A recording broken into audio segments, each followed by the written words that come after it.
আবির, শাহবাগে জড়ো হওয়া শিক্ষার্থীরা কি বলছে?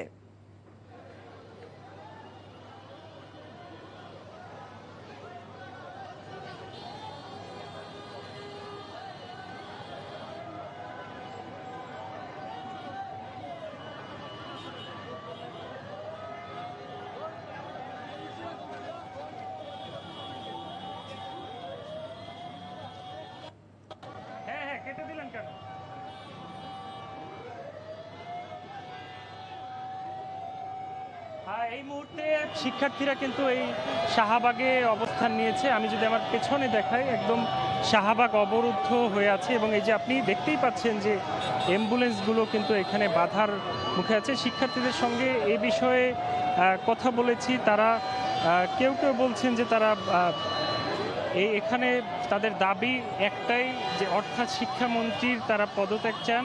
তাদের এক দফা এক দাবি। তবে এখানে শুধু যে পরীক্ষার্থীরা এমনটি নয়, এখানে কিন্তু এই যে ইন্টার ফার্স্ট ইয়ার সেকেন্ড ইয়ারের যারা শিক্ষার্থী রয়েছেন তারাও কিন্তু এখানে জমায়েত হয়েছেন। এবং আপনাকে যদি বলি, এখানে কয়েকটি গ্রুপ রয়েছেন এবং এখানে সাধারণ মানুষ যারা তারা অভিযোগ করেছেন এমনটি যে এখানে শিক্ষার্থীদের বাইরেও কিছু লোক এখানে ঢুকে পড়েছেন। এর আগে যদি বলি, উত্তরাতে এই শিক্ষার্থীরা এই দাবিগুলো নিয়ে তারা অবস্থান নিয়েছিল এবং সেখান থেকে জনদুর্ভোগের কথা বিবেচনা করে তারা সরে আসেন। এরপরে সায়েন্স ল্যাবে তারা অবস্থান করেন। সায়েন্স ল্যাব থেকে তারা সরে এসে কিন্তু সেই সচিবালয় অভিমুখে লং মার্চ টু সচিবালয় তারা যান। এরপরে কিন্তু সেখানে পুলিশ বাধা দিলে তারা শিক্ষা ভবনের সামনে অবস্থান নেন।